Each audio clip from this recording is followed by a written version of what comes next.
kemajuan sebuah negara tidak terlepas dari pengorbanan seorang pekerja proyek atau kuli bangunan. Jadi sudah saatnya pemerintahan kita, kontraktor-kontraktor yang ada di Indonesia, bahkan mandor-mandor pun itu mempertimbangkan gaji kita seperti apa.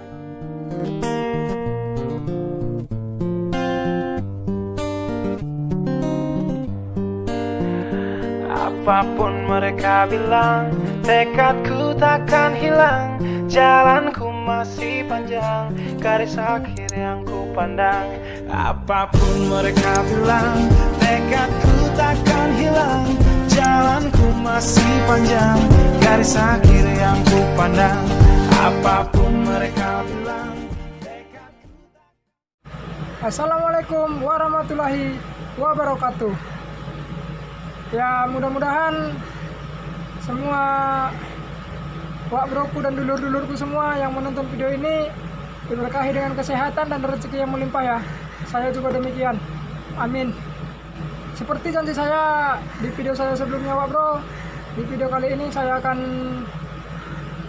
bercerita atau menjelaskan sedikit training khusus atau sekolah-sekolah khusus yang kita lakukan atau yang kita lalui supaya kita bisa kerja di 4 alat berat atau alat kerja yang ada di proyek MRT ya. Jadi yang kita ikuti atau yang kita lakukan training di sini untuk pekerja-pekerja proyek, baik itu MRT ataupun proyek-proyek lain seperti perumahan atau pembangunan jalan, khususnya lah itu untuk bagian-bagian konstruksi. Seperti ini dia wak bro.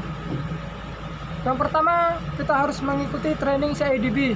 Training CIDB kita cuma belajar pengenalan bagaimana itu proyek atau tapak bina.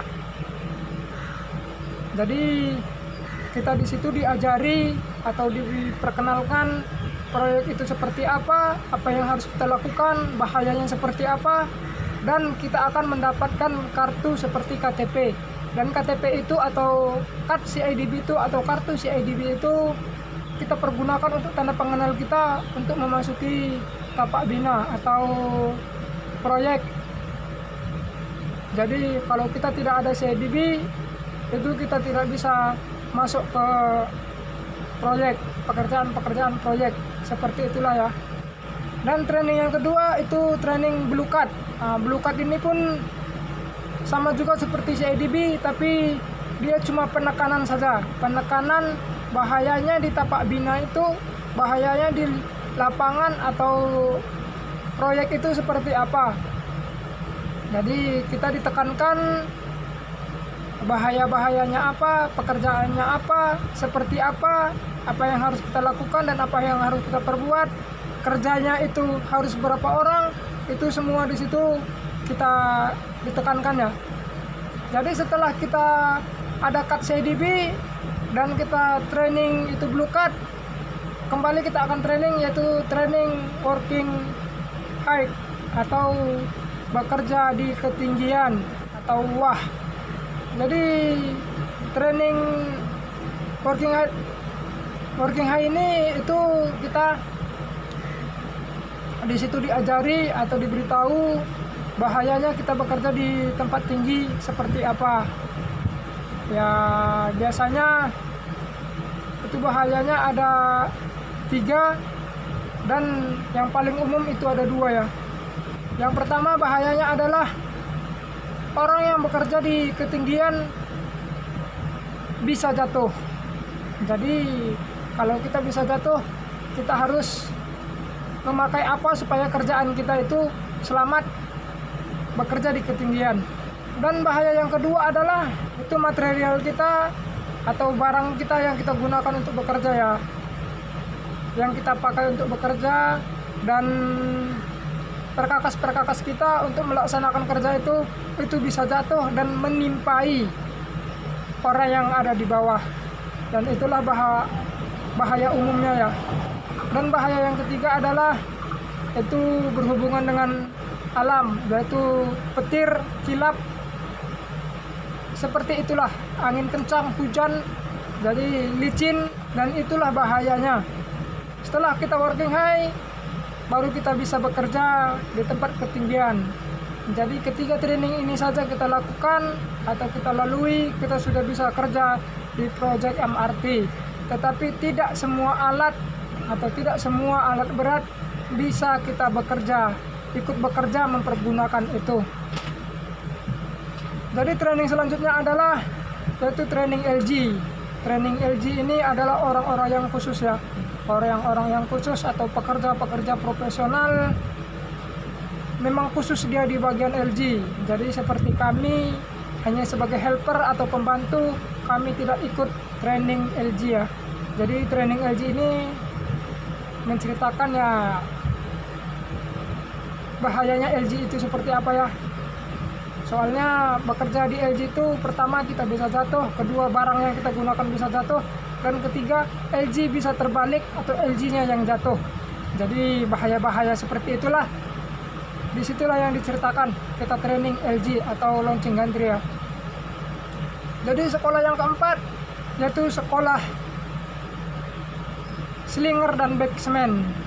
Slinger dan banksman yaitu menceritakan atau mengajari kita bekerja di bagian-bagian yang berhubungan dengan crane atau menggunakan mobil crane. Jadi slinger dan banksman ini kita diajari itu sinyal crane seperti apa, itu sinyal tangannya. Sebab kita sinyal itu memakai dua sinyal, satu memakai radio toki-toki dan kedua kita menggunakan sinyal tangan.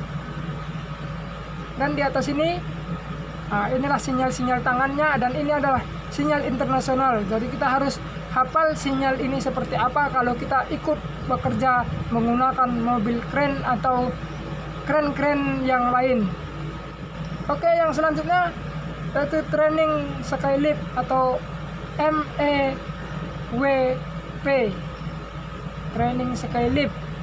Jadi skylift pun, bomb lift pun ada trainingnya.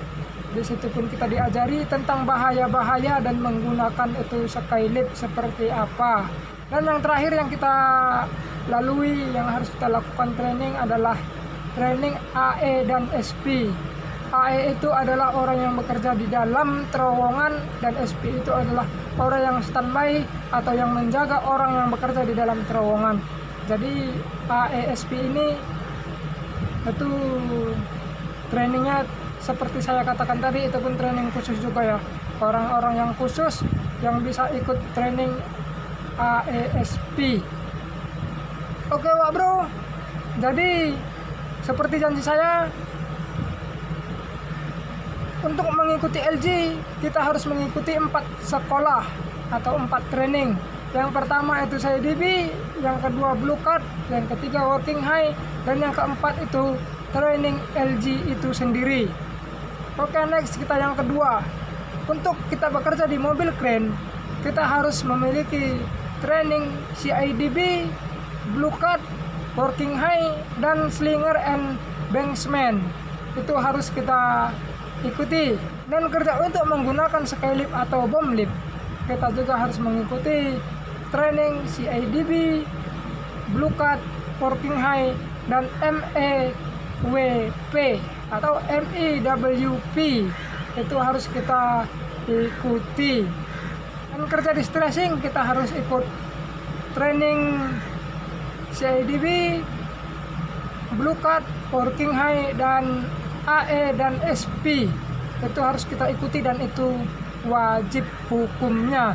Jadi untuk training khususnya mungkin yang mutlak harus kita lakukan adalah 3 training. Yang pertama CIDB, yang kedua Blue Card, yang ketiga itu Working High. Jadi itu harus kita ikuti ya, harus kita jalani training itu. Dan kita training itu company atau perusahaan yang membayar biaya kita sekolah itu bro. Dan sekolahnya cuma 1-2 hari saja. Kita sudah harus ujian dan kita juga harus sudah lulus, karena tidak akan ada sekolah ulangan. Jadi jikalau kita tidak lulus, kita harus membayar sendiri biaya kita sekolah tersebut. Jadi Wak Bro, tujuan saya membuat video ini bukan saya pamer, tapi saya ingin membagi pengalaman kepada Wak Broku semua.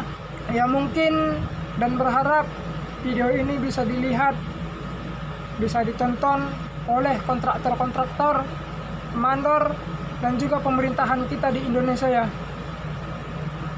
Supaya mereka tahu seperti apa susahnya, seperti apa bahayanya kita bekerja di bagian konstruksi. Kita bekerja sebagai kuli bangunan, kita itu mempertaruhkan nyawa kita, mempertaruhkan kesehatan kita demi kenyamanan orang banyak. Sebab kemajuan sebuah negara tidak terlepas dari pengorbanan seorang pekerja proyek atau kuli bangunan. Jadi sudah saatnya pemerintahan kita, kontraktor-kontraktor yang ada di Indonesia, bahkan mandor-mandor pun itu mempertimbangkan gaji kita seberapa besar. Sebagian para kontraktor kerja dulu baru dapat uang, kerja dulu jangan tanya gaji. Sedangkan dia tidak peduli kita mempertaruhkan nyawa kita, kita mempertaruhkan kesehatan kita untuk dia mendapat uang juga, untuk kerjaan itu bisa cepat siap ya, untuk kerjaan itu bisa cepat siap. Jadi video ini tujuannya hanyalah untuk berbagi pengalaman dan berharap seperti yang saya ucapkan sebelumnya, supaya pemerintahan kita bisa juga berbuat seperti yang dibuat negara-negara maju lainnya, seperti tempat saya bekerja ini. Bukan saya mengatakan tempat saya bekerja ini lebih baik, bukan Wak Bro ya, mengutamakan keselamatan dan kesehatan kerja.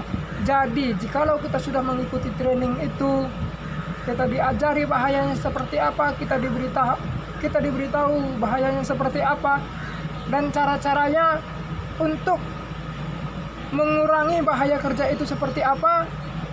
Dan jikalau kita terjadi kecelakaan kerja, kita tidak berdoa. Jadi asuransi kita diberikan oleh pemerintah di tempat kita bekerja ini, di tempat saya bekerja ini. Jadi ada imbalan khusus yang kita dapat sebagai pekerja proyek, yang kita dapat sebagai kuli bangunan. Jadi saya sangat berharap ya Wak Broku semua, dulur-dulurku semua, teman-teman, kawan-kawan seperjuangan saya semua, pekerja proyek dan kuli bangunan, baik itu mandor semuanya, marilah kita tekankan kepada orang-orang, kita beritahu kepada orang-orang supaya mereka tidak memandang sebelah mata pekerjaan kita, karena resiko pekerjaan kita itu sangat berat. Sekian dulu video kita Wak Bro, ya mudah-mudahan video ini bisa bermanfaat, bisa menjadi motivasi, bisa menjadi inspirasi, khususnya inspirasi untuk pengusaha-pengusaha, kontraktor-kontraktor, demikian juga pemerintahan kita untuk berbuat seperti apa yang negara maju lainnya perbuat kepada pekerja kuli bangunan atau para pekerja konstruksi.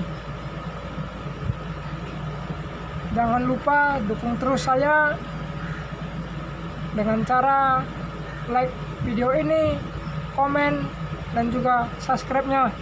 Juga tekan tanda notifikasi loncengnya, dan kalau bisa di-share kepada teman-teman atau ke grup-grup Facebook kita atau grup-grup sosial media kita, supaya orang-orang boleh tahu. Dan mungkin harapan saya kita viralkan video ini supaya semua orang tahu dan bisa memikirkan atau berubah pikiran untuk memikirkan kesejahteraan kita kuli bangunan atau pekerja proyek, pekerja konstruksi. Di akhir video ini saya ucapkan assalamualaikum warahmatullahi wabarakatuh. Salam anak rantau. Thank you.